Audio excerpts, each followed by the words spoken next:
नारायण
वक्रतुंड महाकाय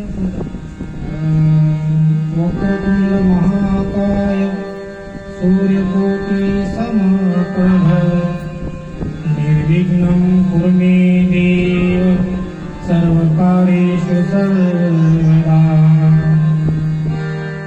शान्ताकारं भुजगशयनं पद्मनाभं सुरेशं विश्वाधारं गगनसदृशं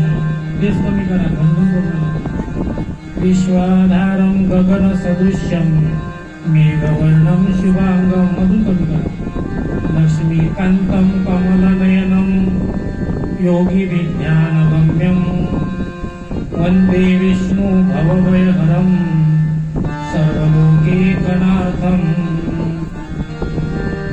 नमो विठ्ठलाराजया पाण्डुरङ्गा नमो रुक्मिणी माऊली ज्ञानगंगा नमो कुंडलिका नमो चंद्रभागा नमस्कार माझा रुक्मिणी पांडुरंगा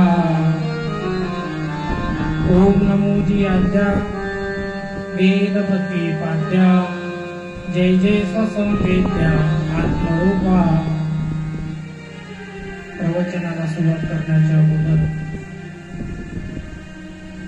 पंढरीनाथ पांडुरंग परमात्म्याला नमस्कार करून श्री संत ज्ञानेश्वर महाराज, तुकाराम महाराज, नाथ महाराज, नामदेव महाराज, शेगाव निवासी गजानन महाराज, भास्कर महाराज, गौरीशंकर महाराज आणि गुरुवर्य वासुदेवजी महाराज आदी करून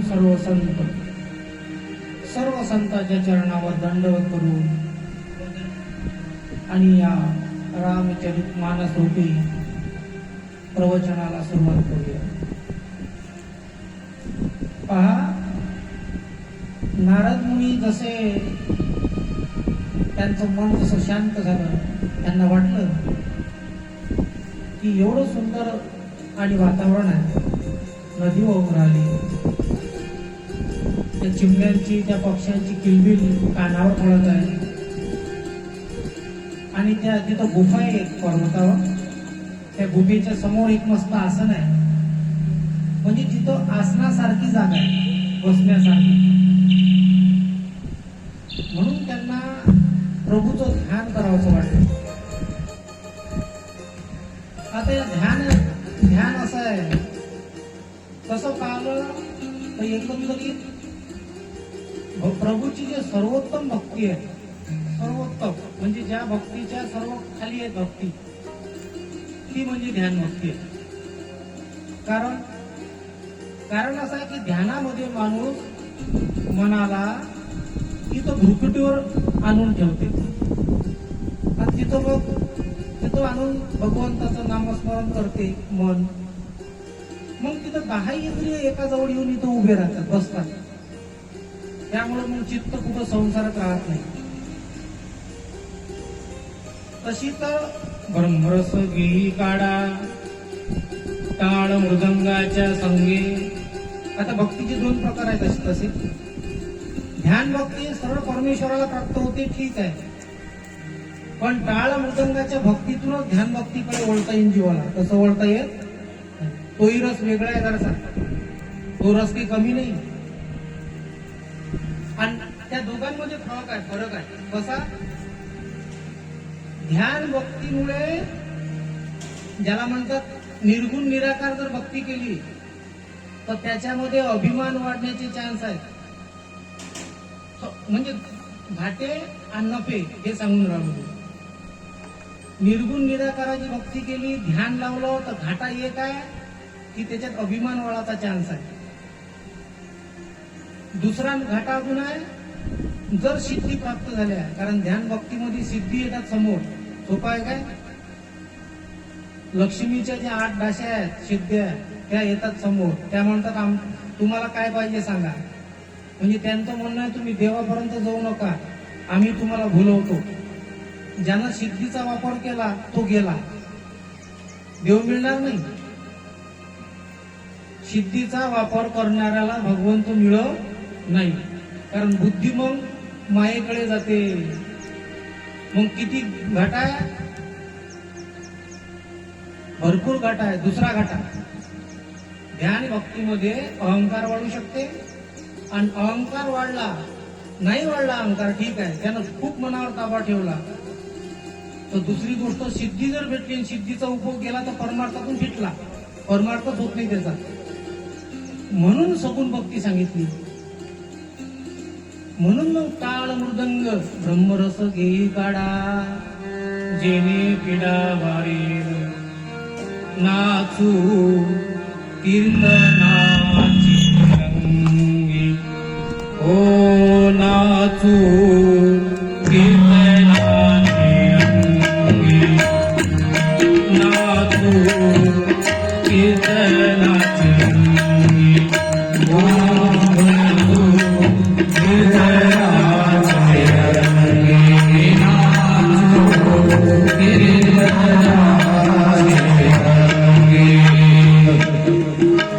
नाचू कीर्तनाची रंगी. ज्ञानदीप लावू जगी, नाचू कीर्तनाची रंगी. ज्ञानदीप लावू जगी, नाचू कीर्तनाची रंगी. ओ नाचू कीर्तनाची रंगी. ओ नाचू कीर्तनाची रंगी.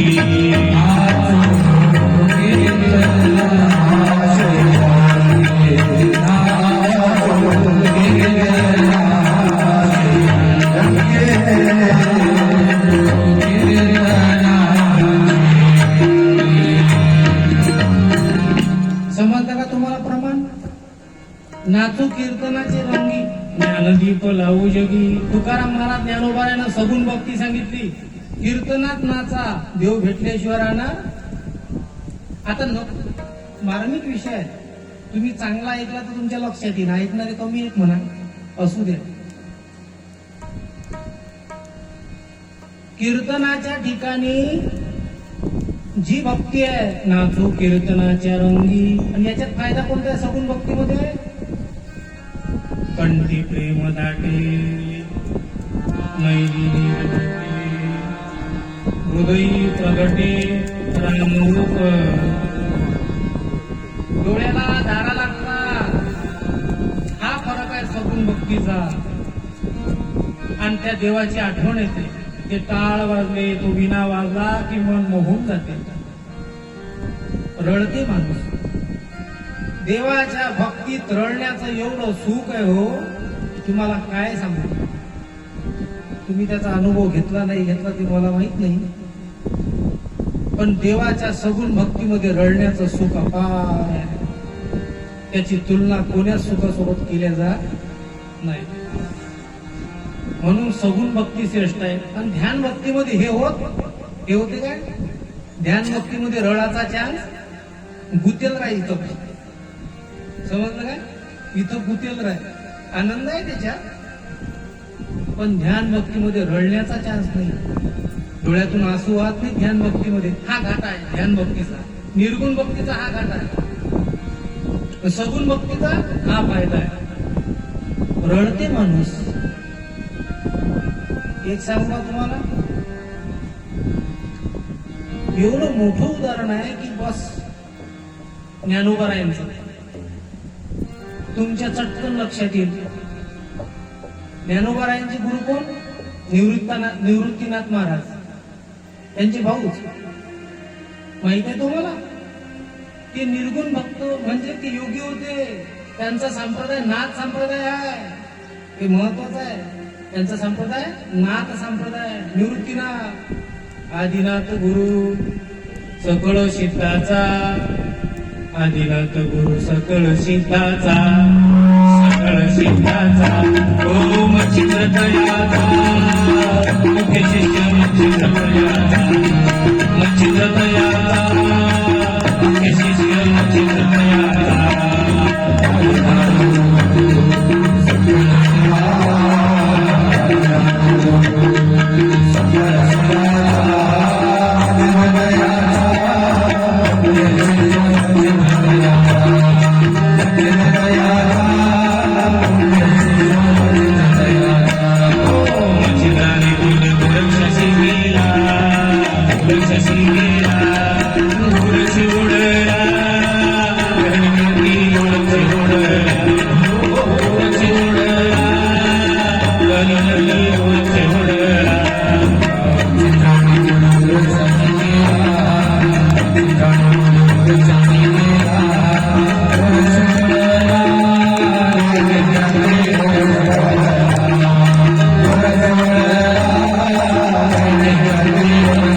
कोणता संप्रदाय माहित आहे? हा नाथ संप्रदाय आहे. आदिनाथ गुरु सकळ सिद्धाचा शंकरजी, मच्छिंद्रतयाचा मुख्य शिष्य, मच्छिंद्रांनी बोध गोरक्षासी केला. मच्छिंद्र त्याचे शिष्य, त्यांचा गोरक्ष शिष्य. गोरक्ष गहनी प्रसादे निवृत्ती. गहनी नाथाला कोणाला केलं? निवृत्तीनाथ म्हणजे नाथ संप्रदाय. निर्गुण भक्ती. कोणती भक्ती? निर्गुण भक्ती. निर्गुण भक्तीची साधना कुठपर्यंत आली? निवृत्तीनाथापर्यंत. आणि ज्ञानोबरायनं केलं काय केलं? मच्छिंद्रांनी गहनी प्रसादे निवृत्ती दातार ज्ञानदेवाचा जो जगिल. ज्ञानदेवाला शिष्य बनवलं निवृत्तीनाथानं. भक्ती कोणती करायची? निर्गुणाची करायची ना. परंपरा निर्गुणाची आहे तर भक्ती निर्गुणाची करतील ना. केली काय? नाही केली. इथंच तर मर्म आहे. हे ज्ञानोबारायांचे उपकार आहेत आपल्यावर. अख्ख्या महाराष्ट्रावर ज्ञानोबारायांचे उपकार आहेत. पूर्ण जीव त्यांच्यावर वळवून टाकला तरी त्यांचे उपकार संपतील नाही. त्यांना वाटलं निर्गुण भक्ती कोणाला कळल, कोण ध्यान लावून बसत, आणि ध्यानाचे फायदे किती, तोटे किती ते मी सांगितले. आणि सगुण भक्तीमध्ये किती आनंद आहे तो मी सांगितला. कंठी प्रेम दाटे नैनी नीर लोटे हृदयी प्रगटे राम. एवढं सगुणामध्ये आनंद आहे की रडते माणूस प्रेमा. उपकार ज्ञानोबाराने विचार केला, हे निर्गुण भक्ती माझ्या भोल्या बाबड्या या महाराष्ट्रातल्या लोकांना सगुण भक्ती सांगायची. आणि निर्गुणाचे गुरु, निर्गुण गुरु असताना सुद्धा वारकरी संप्रदायाचा पाया रचला. आणि सगुण भक्ती जी तुम्हाला दाखवली ते कोण दाखवली? ज्ञानोबारायांनी दाखवली. उपकार आहेत त्यांचे. त्यांच्या चरणावर जाऊन नतमस्तक व्हा. का? ज्ञानदेव रचिला पाया, ज्ञानदेव रचिला पाया, ज्ञानदेव रचिला पाया, ज्ञानदेव रचिला पाया. हरी रे देवालया, हरी रे देवालया, ज्ञानदेव रचिला पाया. ज्ञानदेव रचिला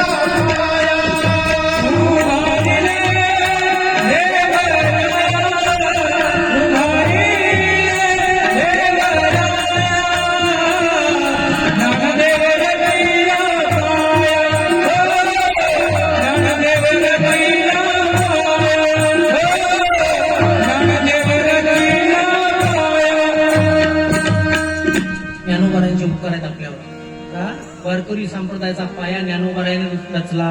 ज्ञानदेवे रचिला पाया उभारिले देवारया. म्हणून सगुण भक्ती कळली. नाचू कीर्तनाचे रंगी ज्ञानदीप लावू जगी. किंवा माऊलीचं प्रमाण आहे. सुंदर उभी आहे माऊलीची. कीर्तनाचे नि नटनाचे माऊली म्हणतात. कीर्तनाचे नि नटनाचे नाशिले व्यवसाय प्रायचित्ताचे. माऊली म्हणतात कीर्तनात नाचा, बँडवर नका नाचू. कीर्तनाचे नि नटनाचे. बँडवर नाचल्यानं काय होईल? भलतेच ज्ञान लागतील. आणि कीर्तनात नाचल्यानं नाशिले व्यवसाय प्रायचित्ताचे. प्रायचित्त जळून जाते कीर्तनात नाचल्यानं. यारे नाचो प्रेमानंदे, यारे नाचो प्रेमानंदे, राम नामाच्या वाजते, राम नामाच्या वाजते.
यारे कीर्तनाचे नटनाचे नाशिले व्यवसाय प्रायचित्ताचे. प्रायचित्त जळून जाते कीर्तनात नसल्यानं.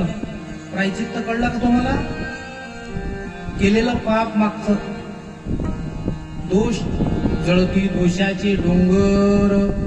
एक प्रमाण दिलं का हो? अनेक प्रमाण आहे.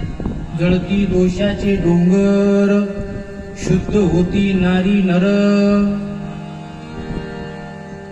दोषाचे डोंगर जळतात. नासिले व्यवसाय प्रायचित्ताचे. जेथ नावच नाही पापाचे ऐसे केले कीर्तनाचे निनटनाचे. नाशिले व्यवसाय प्रायचित्ताचे. जे नावची नाही पापाचे ऐसे केले. कीर्तनामध्ये माऊली म्हणतात असं केलं कीर्तनात नसल्यानं, कीर्तनात रंगल्यानं पापच नाही ठेवलं देवानं, मग तुझं पाप जाळून टाकलं. जे नावच नाही पापाचे ऐसे केले. मग माऊली म्हणतात का तुम्ही म्हणतात केवढं जाळलं पाप, केवढं जाळलं? यमू म्हणे कवना ते यमावे. त्याच्यानंतरच्या ओव्या आहेत. यमू म्हणे कवना ते यमावे, दमू म्हणे कवना ते दमावे. तीर्थे म्हणे काय खावे, दोष ओखदाची नाही. तीर्थ म्हणे काय खाव रे, याच्यावर तर पापच नाही राहिलं. असं लिहिलं माऊलीनं. किती सुंदर लिहिलं. तीर्थाजवळ गेला तो माणूस जो कीर्तनात रंगला, जो देवाच्या सगुण भक्तीत रंगला, तो तीर्थाजवळ गेला. तो तीर्थ माऊलीची भाषा आहे, ती माऊलीची भाषा आहे. तीर्थ म्हणते याचा काय खाऊ आता, याच्याजवळ पापच नाही. तीर्थे म्हणे काय खावे, दोष ओखदाची नाही. यमू म्हणे कवना ते यमावे, दमू म्हणे कवना ते दमावे.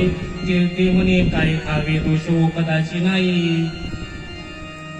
पाप जडतं कीर्तनात नसल्यामुळे. म्हणून सगुण भक्तीचा हा फायदा आहे. कमी मेहनतीमध्ये जास्त का, जोर का धक्का धीरे से लगे. कमी भक्तीत जास्त काम का सांगितलं मी?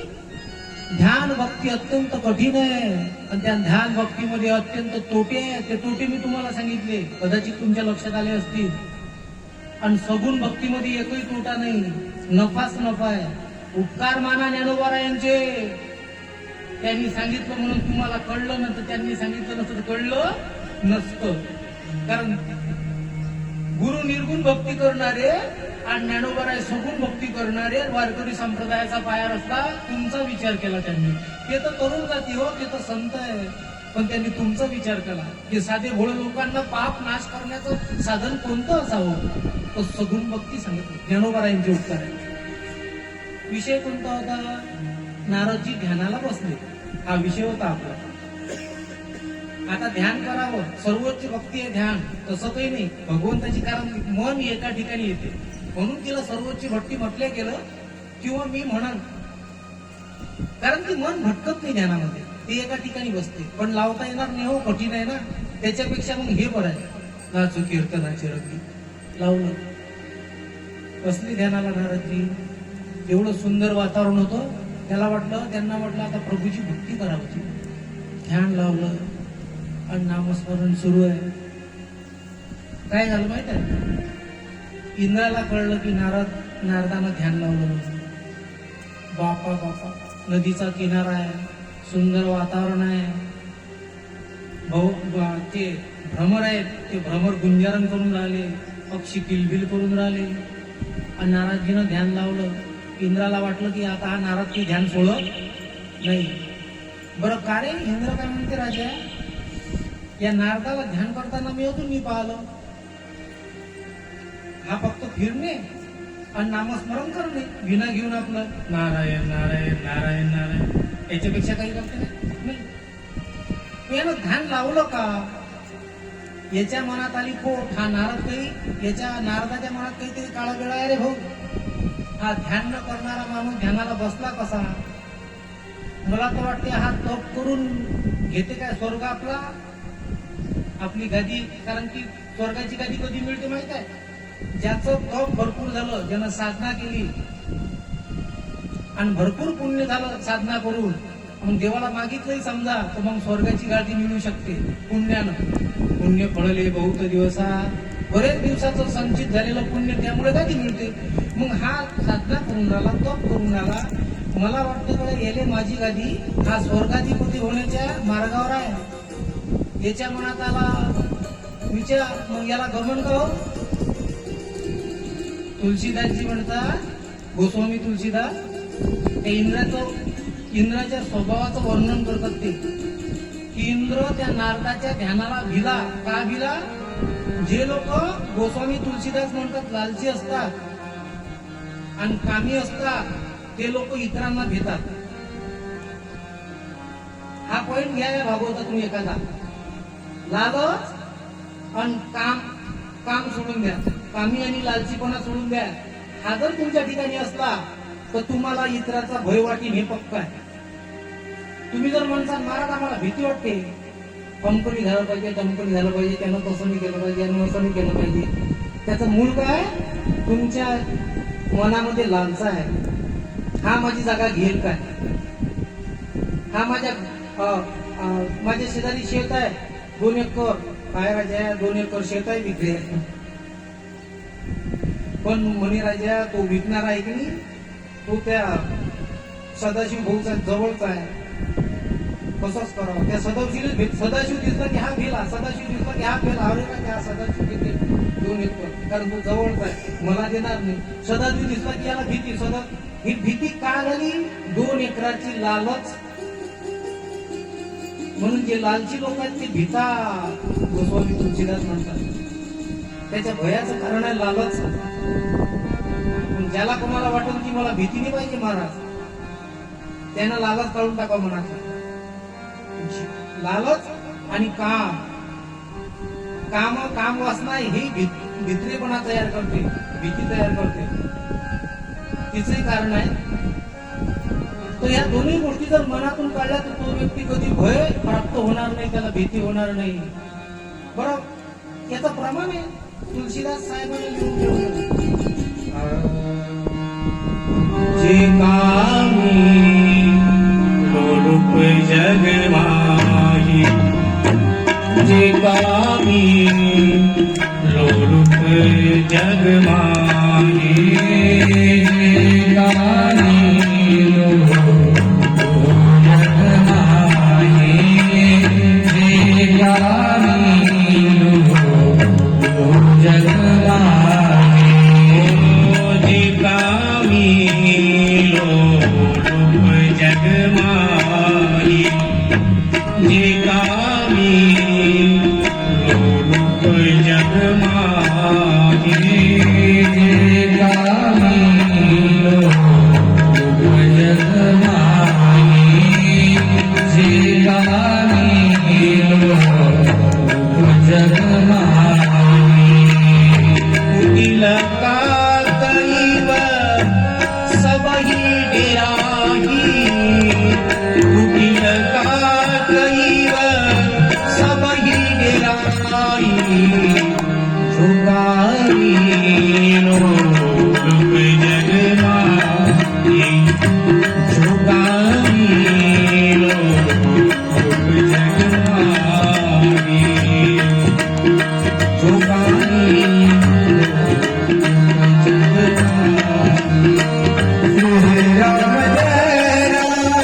जग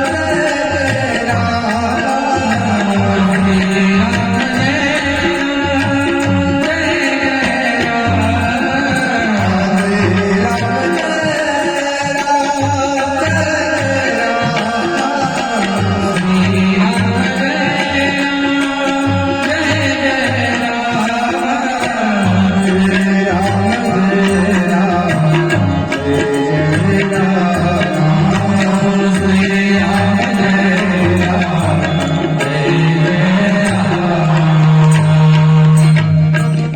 जय जे कामी लोलुप जगमाही कुटिल काकैव सबहि डेराई जे कामी आणि लालची लोक असतात ते कावळ्यासारखे सर्वांना भितात असा अर्थ होते त्या चौपाईचा कावळ्यासारखे जे कामी लोलुप जगमाही कुटिल काक काक म्हणजे कावळा कुटिल काक इव सबहि डेराही म्हणजे सर्वांना कावळ्यासारखे भिता म्हणून कामना आणि लालचा जर काढून टाकसान मनातून एक एक ॲटम काढत जा दररोजचा मनातून कुठं ठेवसा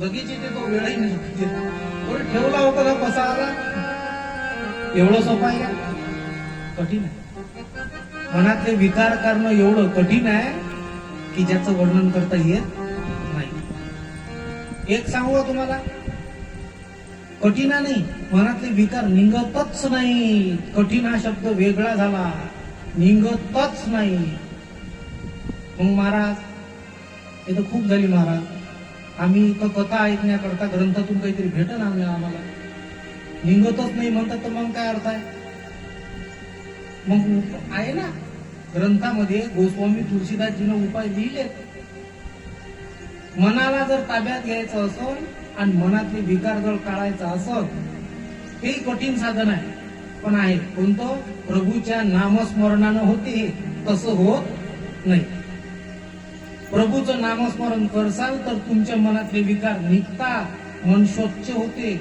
नाही तर निघत रामबाण उपाय आहे रामबाण कशाला म्हणतात म्हणजे काम होते म्हणजे होते याला म्हणतात रामबाण हा उपाय आहे रामबाण प्रभूवर प्रेम करा आणि त्यांना शरण जा आणि त्यांचं नाम जपा विकार गेल्याशिवाय राहतील पुढे चालू कामी आणि लालची लोक भेटतात तसा तो इंद्र भेला कोणाला नारदाला गड्या असं वाटते म्हणे की हा नारद याच्या मनात खोट्या गड्या नारदाच्या ध्यानाले बसला अजून तो ध्यान कोणी ध्यान तर नारदानं अजून केलं नाही असं ऐकवत नाही मला एका जागेवर बसणे याला शाप आहे दक्षाचा हा एका जागेवर बसत असत नाही याला माझी गादी पाहिजे कारण ते ज्याच्यात सुख वाटते जीवाला हे सर्वात सुख आहे म्हणून त्याला असं वाटतं की माझ्या गादीत सर्वाधिक सुख आहे अरे संत महात्मा तुझ्या गादीला तुच्छ समजतात का तुझ्या गादीपेक्षा आमचा प्रभू महत्वाचा आहे का अरे तुझ्या गादीतून तो वोपा असे परत यावं लागलं कोण बसाव या संत का भीतात त्याच्या गादीला माहितीये कोण या मृत्यू लोकात पडावं किती दुःख आहे सांगून गेलो मी तुझी गादी भेटली इथपर्यंत पुण्य संपलं तरी स्वर्गात पुण्याची पावटी सुरे सवेची इंद्रपदाची उठी उतरे येऊ लागती माघारी मृत्यू लोका ही माऊलीची ओवी आहे ज्ञानेश्वरी मधली पुण्य संपलं वा रिटर्न खाली बँकेत पैसे असल्यावर पैसे संपले घरी जा असा येता माहिती तो स्वर्गातला पण त्याला वाटे ना की हे अपार सुख आहे म्हणून भ्रम आहे भ्रम बरं लालची लोक करतात लालचीपणा असंच आहे एक उदाहरण तुम्ही लक्षात घ्या त्या 2 एकराचं उदाहरण दिलं होतं ना तिथं हे लागते तो जसा भ्रमात आहे अरे तुझे ते खुर्ची काही कामाची नाही संत तुझ्या खुर्चीवर लाथ मारतात असंही म्हटलं तर चालेल कारण त्यांना परमात्मा पाहिजे तिथून मागं येत याचं काम नाही तिथं भेटलं परमात्माला जीव घे पोचला की मग रिटर्न याचं काम नाही मग काय एकच गोष्ट आहे मग कोणतं आनंदुरे आनंदुरे आनंदुरे आनंदुरे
स्वर्गाची गादी का मागत नाही तर त्यांना ज्ञान आहे त्यांना माहिती काय पडेल आहे पुण्य संपलं खाली लागल पण परमात्म्याला प्राप्त झालं तो आनंदुरे आनंदुरे आनंदुरे आनंदुरे आनंदुरे न संपणारा आनंद आहे कधी संपत तिथं संपते इथं संपत नाही मग न संपणारा घ्यावं की संपणारा त्यांना ज्ञान आहे प्रभू शिवाय त्यांना कोणच पाहिजे नाही त्यांना फक्त प्रभू पाहिजे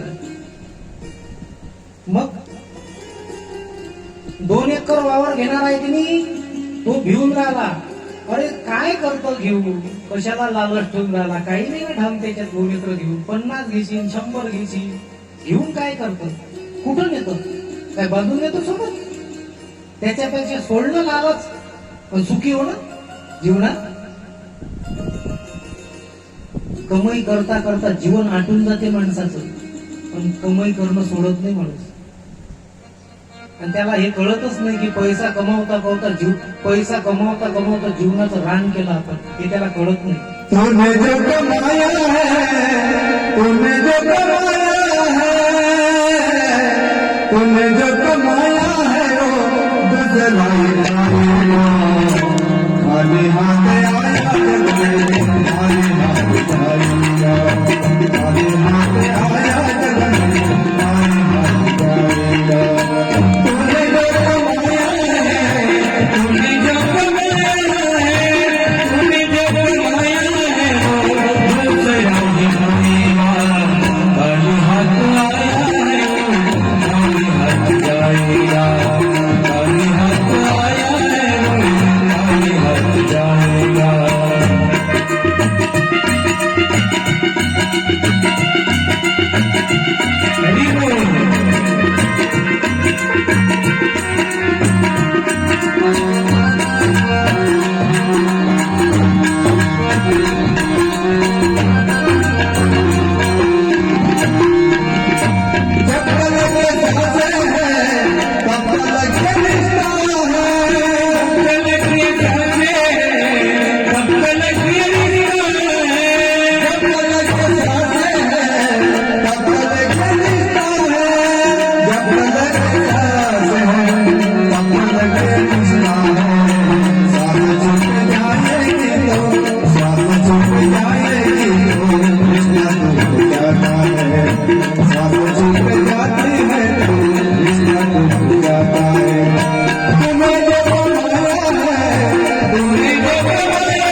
कशाला करतो पन्नास टिपणा महाराज म्हणतात.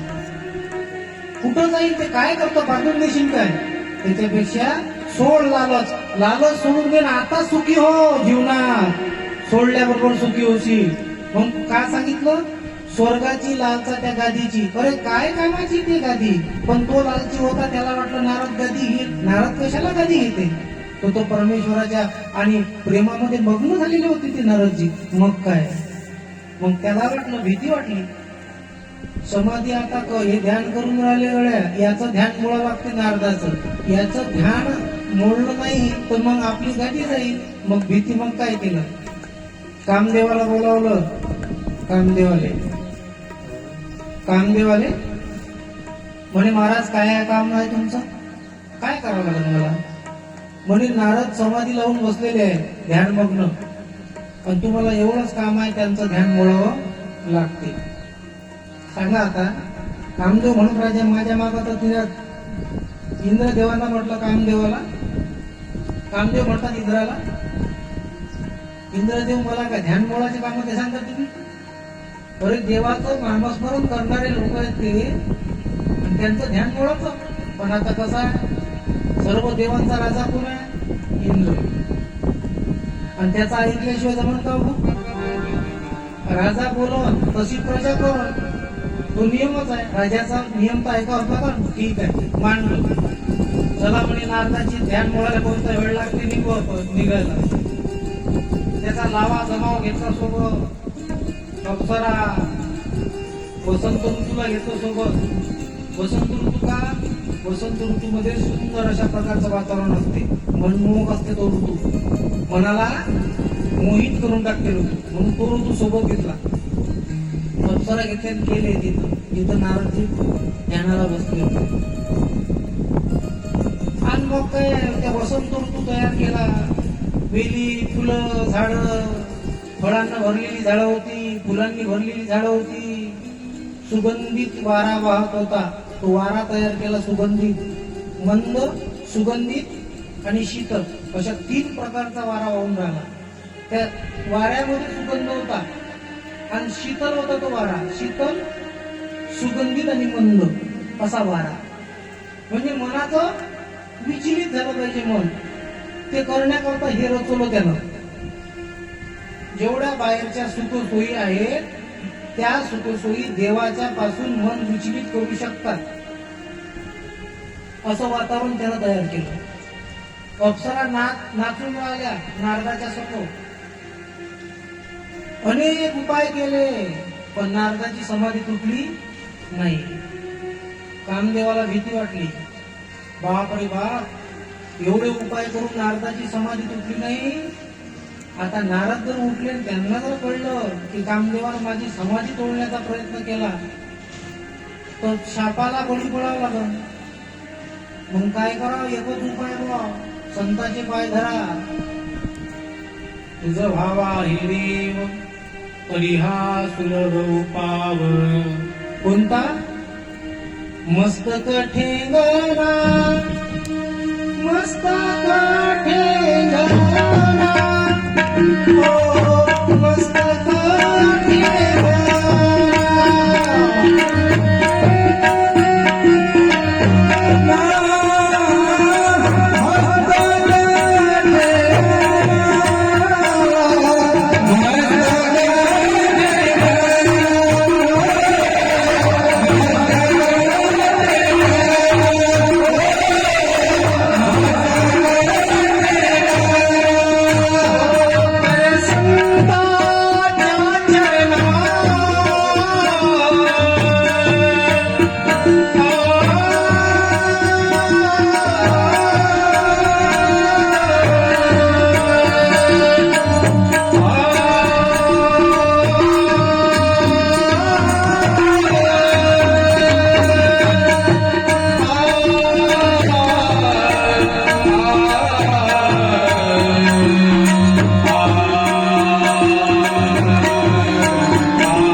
फेंग नको, कट नको भिऊ, नाही तर संतांच्या समोरही छाती काढची नाही.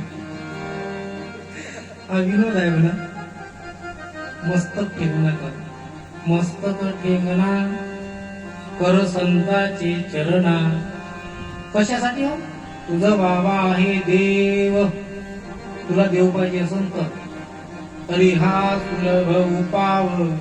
तर सुलभ म्हणजे सोपा, तर मग सोपा उपाय तुझ्यासाठी हा. तू संत दिसले तर त्यांच्या चरणावर एखादी काठी म्हाताऱ्याची पडते ना, म्हाताऱ्याची काठी अशी हातची सुटली की पडते ना, तसाच काठी सारखं पड त्यांच्या चरणावर. जशी काळी खाली पडते तसं पड. पण ते संत खरे असायला पाहिजे बरं, नाही तर पडसान कोणाची सो.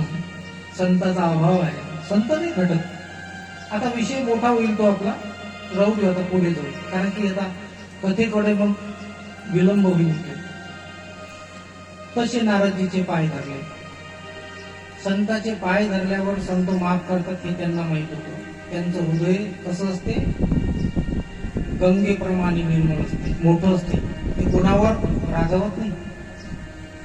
पाय धरल्यावर उठले नारदजी.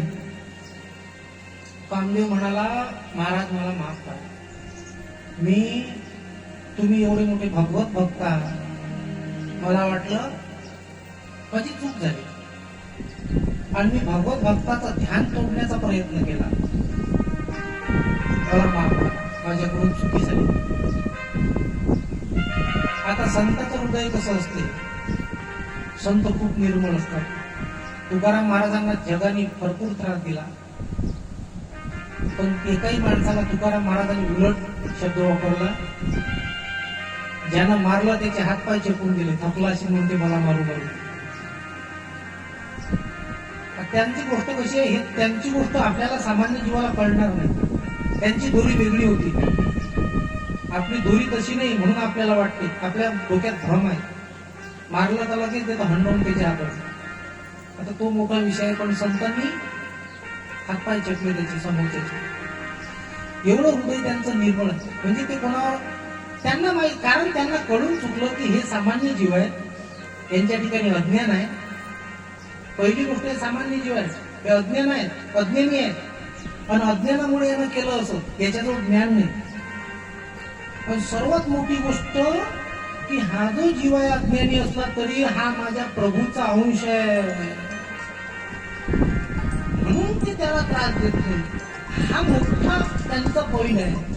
हा बदमाश असो, वाईट असो, राक्षस असो, पण हा माझ्या प्रभूचा अंश आहे आणि माझ्या प्रभूचवर मी प्रेम करतो.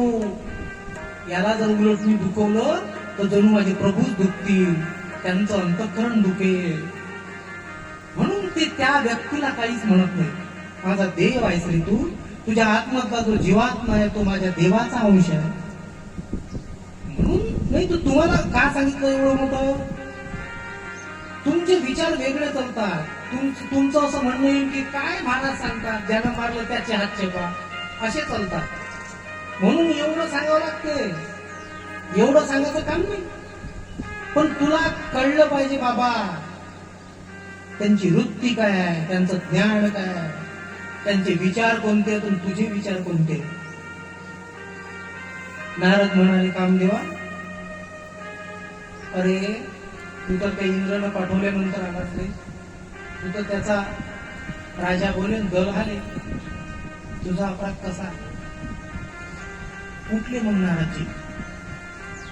पण झालं काय, नारदाचा लीला करायची होती, देवाला असे म्हणता येईल, कारण संतांना अभिमान नसते, पण एक लीला म्हणून कधी कधी लीला करतात ते. नारदाला अहंकार झाला, अरे बापरे, एवढा मोठा कामदेवाला राजा आहे, त्यांना अप्सरा नाचवले आपल्या समोर, आणि कामाचे बाण सोडले, तरी नारदा तू डगमगला नाही, तुझं ध्यान तुटलं नाही.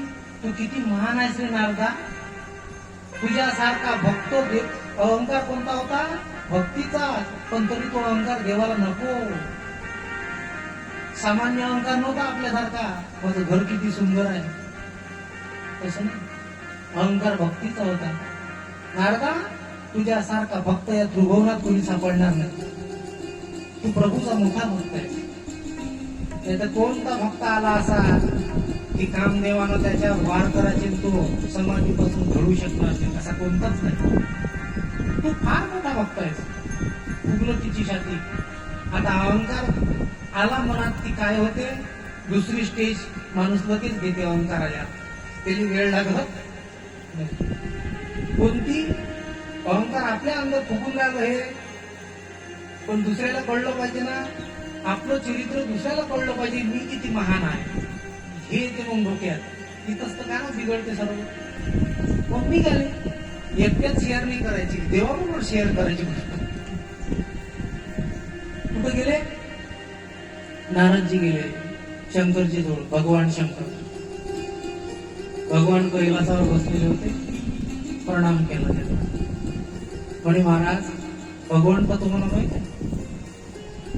हो, मी भगवंताचं ध्यान करता करता कामदेवाला, आणि कामदेवानं माझ्यावर अप्सरा लागवल्या माझ्या समोर, सुंदर वायू तयार केला. तुम्हाला तर माहित आहे कामदेवाचं वर्णन, तुम्हाला काय सांगावं लागते. कामदेवा पुढे तर पूर्ण दुनिया खराब झालेली आहे.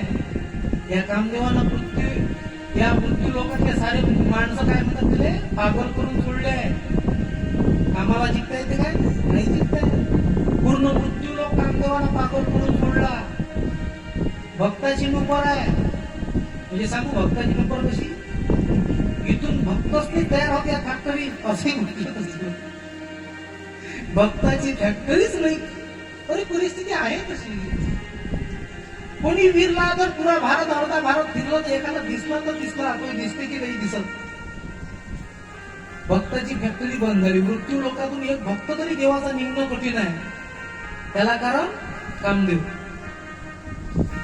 पूर्ण दुनिया वेळी करून टाकली कामदेवाने, पण त्या कामदेवाला मी जिंकलो. आला कधी मी? अरे कामदेवानं एवढं मोठी लीला केली, पण माझी समाधी तुटली नाही. भगवान शंकराला दिसलं की याच्या मनात अहंकार झाला. भगवान शंकराला नारदाची दया आली, कारण अहंकार झाला, त्याची दया आली पाहिजे. संताला त्याची दया येते. दया कोणाची येते? जो ज्याचा सर्वनाश होऊन राहिला त्याची दया येत असते ना. मग अहंकार झाला समजून घ्या, सर्वनाशाकडे चालला माणूस, दया येते त्याची. येर तरी काय बापुडी, बापुडी, येर तरी काय बापुडी, बापुडी, येर तरी काय बापुडी, बापुडी,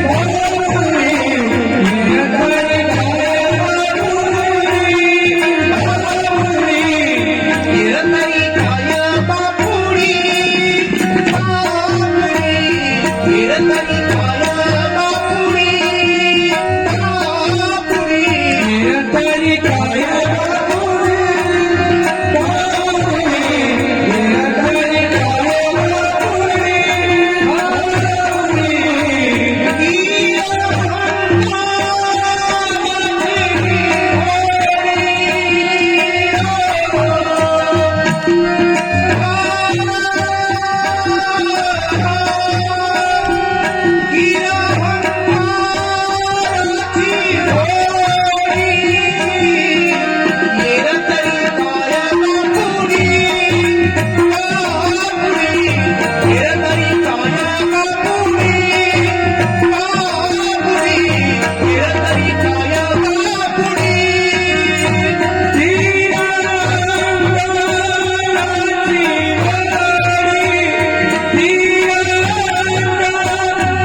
त्याच्यावर माणसाला एक हीनता येते.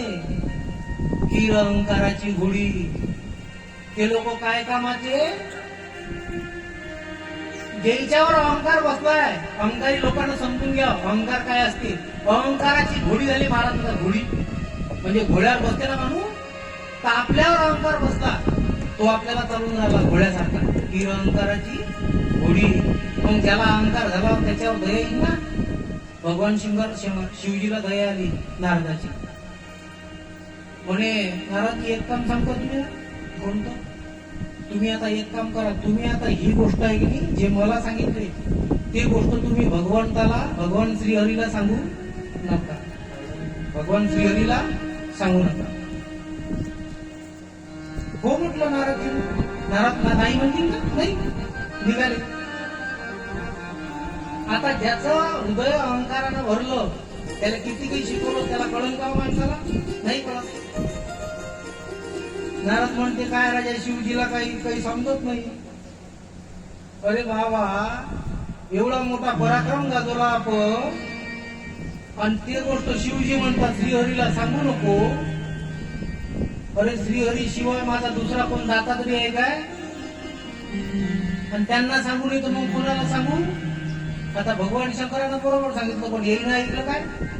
नाही ऐकलं. गेले वैकुंठामध्ये. भगवान श्रीहरी बसलेले असताना आल्यानंतर नारदाचं स्वागत केलं.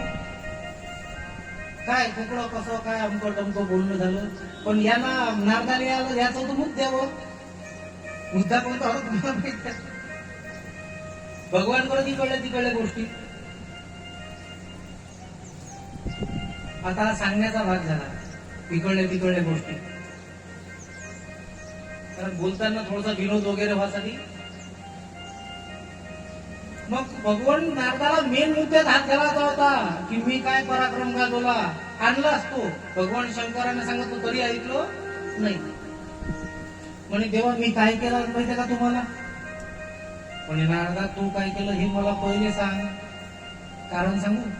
माझे भक्त काय करतात, ते कुठं असतात, त्यांच्यावर कोणती परिस्थिती आहे, त्यांना सुख आहे, त्यांना दुःख आहे, याचा सर्व आढावा घेणे हेच माझं काम आहे. भक्ताला के पायापासी दुर्जनाची संवारी.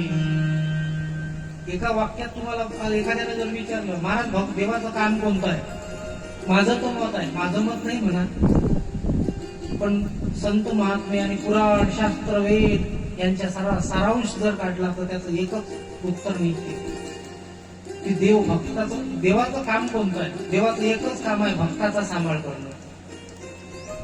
दुसरं काम देवाला येतच नाही. सांभाळ करणं आणि भक्ताचा शोध घेणं.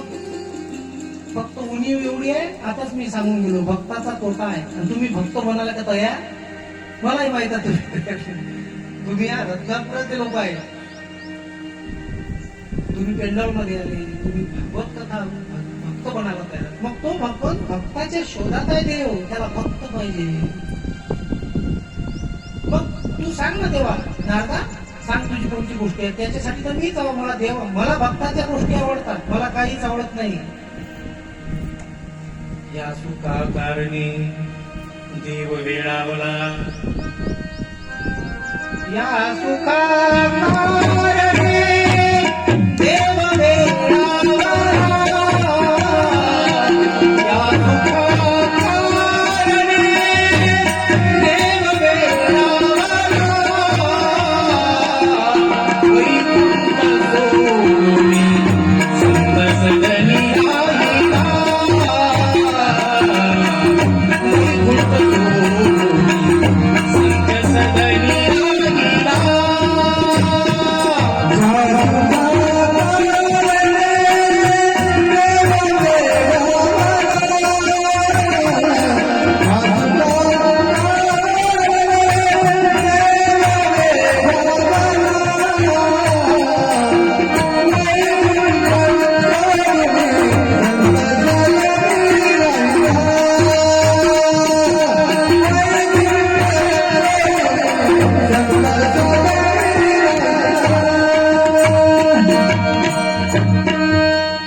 या सुखा कारणे देव वेडावला. देवाला वेड लागतं भक्ताचं, त्याला भक्त पाहिजे. त्या सुखासाठी देव वेडला आणि वैकुंठ सोडलं. देवा भक्ताच्या घरी आला. भक्ताच्या गोष्टी कोण म्हणतात सांग नारदा. नारद त्या देवा मी आज कमाल केली. काय?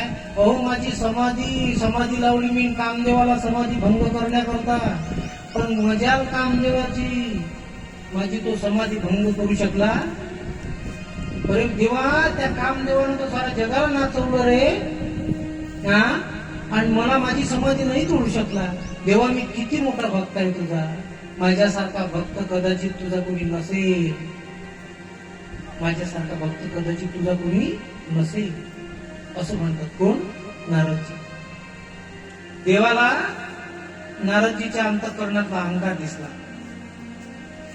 एक सांगू का, तो भक्तासाठी जगते आणि भक्ताच्याच ठिकाणी राहते आणि भक्ताचं सुखदुःखामध्ये दुःखच नाही हो भक्ताला. दुःख कुठलं?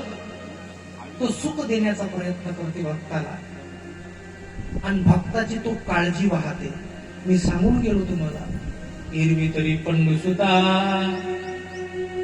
एरवी तरी माझ्या भक्ता, नाही संसाराची चिंता, काय समर्थाची कांता पुराण मागे. मग त्याला, देवाला तुमची भक्ताची काळजी आहे. नारदाचा झालेला अहंकार, तुमचा झालेला अहंकार देवाला कधी खपत नाही. कोणाचा? तुमचा नाही ना, भक्ताचा अहंकार. तुम्ही अहंकार करून विकारामध्ये राहू किती तुमच्यावर लक्ष ठेवून ठेवतो का तुम्ही? का तुमचे त्याचे भक्त? पण जर तुम्ही भक्त असाल, जर तुम्ही भक्त असाल तर तुमचा अहंकार तो खपून घेत नाही. इतरांचा अहंकार करणारे जे लोक आहे, त्या अहंकार करणाऱ्याला पायली भरेपर्यंत अहंकार करू देत तो. पायली भरेपर्यंत. पायली भरला अहंकार, त्याची पायली सांडली की वरून बंद. पण तो अहंकाराची पायली भक्ताची भरू देत नाही. मोठा पॉइंट आहे हा जबरदस्त. तर हे, तो अहंकाराची पायली भक्ताची भरू देत नाही. आमची, माझी, तुमची अहंकाराची पायली भरू देईन तो. भरल्यानंतर देते हाणून. पण तो भक्ताची अहंकाराची पायली नाही भरू देत. जसा अहंकार दिसता नारदाचा. का? एक काम तुम्ही एक वेळा केलं, हे मन कैसे केवडे, एरवी रहाटावया थोडे त्रैल, जो जो केजे तरुण पाव. ज्ञानोबारायची उभी आहे. एक एक नवलाव, मनाबद्दलची उभी आहे. ज्ञानोबाराय मनाबद्दल सांगून राहिले. ज्ञानोबाराय म्हणतात मनाबद्दल नवलाय. एक एक नवलाव, जो जो कीजे तरुण पावो. जसं जसं या मनाला त्या दलदलमधून काढायचा प्रयत्न करसाल, दलदल सारखा आहे, आणि तो तो अपाव होय ते एक. मनाला जेवढं काढसान तेवढं फसते. उलट आहे मनाचं गाणं. एक एक नवलाव, नवल आहे मनाचं. जेवढं मनाला तुम्ही पापातून काढसान तेवढं आतमध्ये घुसते ते, पण बाहेर निघत. जो जो कीजे तरुण पाव, तो तो अपाव होय ते एक. म्हणून एक वेळा अहंकार घुसला की पोखर करून टाकते, निघत नाही तो. मारून टाकते समोरच्याला, पण निघत नाही. मग नारदाच्या मनात एक अहंकार सुरू झाला तर तो देव खपून घेईल. त्याच्या भक्ताचे तो राख रांगोळी करीन काय. म्हणून भक्ताचा अहंकार देवाला खपत नाही. मी तर देवाला म्हणतो की माया, माझ्या अहंकाराची पायरी भरू देऊ नको. वैयक्तिक गोष्ट केली म्हणा, एखाद्या वेळेस होतेच. अहंकाराची पायरी नाही भरली पाहिजे. देवानं राखण केली पाहिजे. पहिलाच अहंकार खपत नाही. नारदाला अहंकार झालेला कोण? देवाला वाटलं की अरे माझ्या भक्ताला अहंकार झाला, आणि अहंकार जीवनाचा नाश करतो, आणि माझ्या भक्ताचा मी नाश होऊ देत नाही. तेच माझं कार्य आहे. त्याचं काम त्यानं चोख बजावाचं. ठीक आहे रे बाप, चांगलं झालं नारदा. निघाले नारद. मग काय केलं? नारदाचा अहंकार मोडण्याकरता देवानं काय केलं? योग मायेला बोलावलं आणि मायेला सांगितलं की तुम्ही जा आणि माझा जो भक्त आहे नारद, आता तिथून वैकुंठामधून गेले ते, त्यांना अहंकार झाला, त्यांचा अहंकार संपवा.